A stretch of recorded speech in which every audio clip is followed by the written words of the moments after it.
ဒါပေမဲ့မောင်မင်းမှလည်းသူ့ရဲ့ရှင်ထဲမှာဇာတ်လမ်းရှိတယ်တိတ်တကူအချစ်ဆိုတာပို့ပြီးတော့နှဆိုင်တယ်လို့မျိုးပို့ပြီးတော့လည်းမုံမခံရပါတယ်မောင်မင်းကကြောက်စင်ပုံရှိမှချစ်ကြောင်းရှင်းပြနေသူ့ရင်ထဲမှာတင်ထားရတဲ့တိတ်တကူဝေဒနာကိုចောင်းသားသူမသိအောင်ခံစားချက်အပြည့်နဲ့သူကပြောခဲ့တာလေဖွင့်မပြောဖြစ်တဲ့စကားလုံးများမောင်မင်းကမြေဖြူကိုကြောက်တင်ပုံရင်အောက်ရှိစင်မအသားရတင်လိုက်တယ်သူ့မျက်လုံးတွေတစုံတယောက်လွမ်းတယ်လို့ခဏတာငေးမွသွားပြီးမှအတန်ကိုပူနူးညံ့တုံရင်စားနဲ့သူကဆက်ပြောတိုးလေးပြောမိတယ်ဒါပေမဲ့အချစ်တိုင်းကစုံစည်းခွင့်ရကြတာတော့မဟုတ်သူငယ်ချင်းတို့ချစ်တွေကတိတ်တိတ်စိတ်လာပါနေတယ်ရိတ်လူချစ်ချင်းမင်းတို့တီလာကိုချစ်ရတဲ့သူရဲ့အနောက်ကနေရိတ်လူလိုက်နေရရောက်နေတယ်ကျင်းနေရတဲ့ခံစားချက်မျိုးသူပြုံးနေတာအဝေးကနေကြည့်ပြီးကိုကလိုက်ပြုံးမိဒါပေမဲ့သူလက်ကြည့်လာတဲ့အခါမှာကိုကတခြားကိုအကြည့်လွဲလိုက်ရပြန်အဲ့ဒီကြည့်ချင်းစုံဖို့ကြောက်ရတဲ့ချစ်ဟာအဖြူစင်ဆုံးပဲစာအိတ်ထဲမှာတင်တတန်းကုန်စင်သွားတဲ့စာများငါမှရေးပြီးသားစာအိတ်လေးတွေရှိတယ်လိစာလည်းပါတယ်နာမည်လည်းပါတယ်ဒါပေမဲ့အဲ့ဒီစာအိတ်လေးတွေကဘယ်တော့မှစားရပုံနဲ့မရောက်ခဲ့ဘူးဘာလို့လဲဆိုတော့ကိုယ့်ရဲ့စကားလုံးတွေကသူ့ကအနောက်ရှက်ဖြစ်သွားမှစိုးရင်လို့တိတ်တကိုးရှိရသူတော်နေကောင်းလားဆိုတဲ့စကားတစ်ခွန်းချစ်တယ်ဆိုတဲ့စကားထပ်ပူပြီးတော့လေးနဲ့နေတတ်တယ်နီးဆုံးနဲ့ဝေးကွာချင်းသူနဲ့ကိုကလက်တကန်းကွာမှရှိနေပေမဲ့တကယ်တော့ယူဇနာပေါင်းများစွာဝေးနေတယ်လို့မျိုးသူစိတ်မကောင်းဖြစ်တဲ့အခါပခုံးလေးကိုပုတ်ပြီးအားပေးခြင်းပဲကို့မှာအဲ့ဒီလိုလောက်ပန်ခွင့်ရမရှိဘူး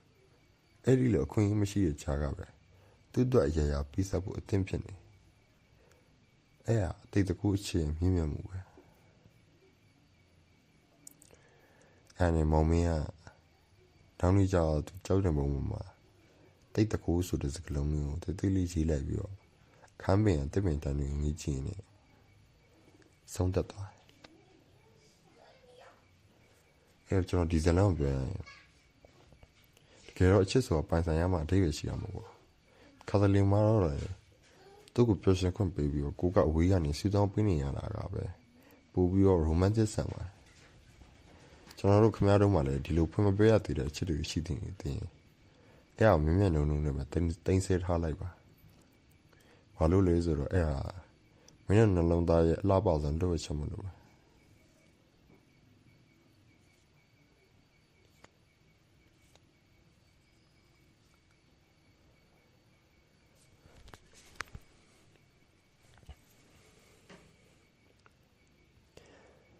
နောက်နေ့ကျတော့မောင်မင်းရဲ့ကျောင်းပြန်တက်လာ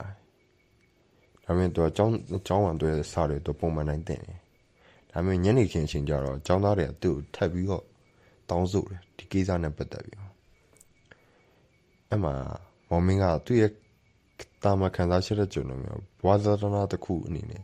ကြောက်တင်ပုံမှာမြေဖြူမြင်းချောင်းတွေဆက်ပြီးတော့ဆွဲပြီးတော့သူလေးလေးနဲ့ရှင်းပြမဲ့အပိုင်းသူကဥတည်လိုက်တယ်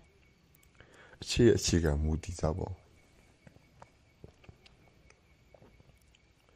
အဲ့မြင်းချောင်းတွေကြားထဲမှာသူကလေမှာစဝိုင်းဆွဲလိုက်အဲ့ဒီထဲမှာအတနဲ့ပရဆိုတဲ့စကားလုံးနှလုံးကိုရေးလိုက်တယ်တကယ်တော့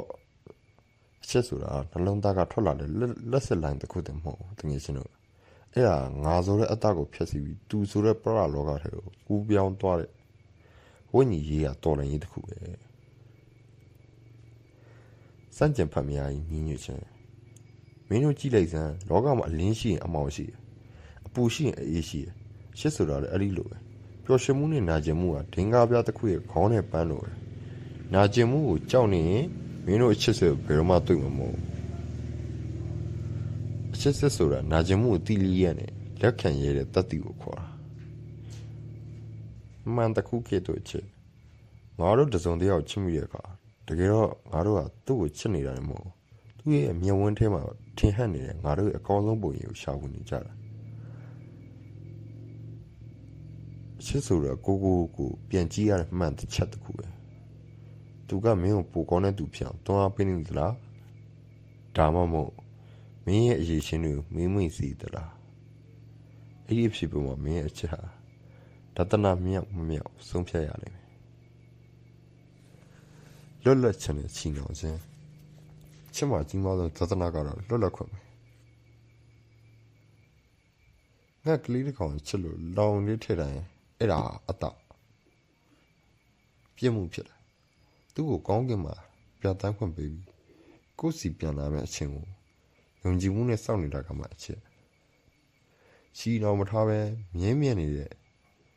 ကျိုးမမြင်ရတဲ့တန်ရောစင်ကမှစစ်မှန်တဲ့တန်ဖို့ပဲအိမ်နောက်မောင်မင်းကရေပြူကဲကိုလက်ထဲမှာအမုတ်ချလိုက်နေတယ်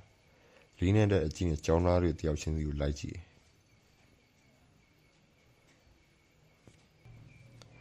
အဲ့ဒီနောက်မှာမောင်မင်းကကျောက်တင်ပုံတောက်မှာတိတ်ငယ်လုံးတဲ့စကလုံးနဲ့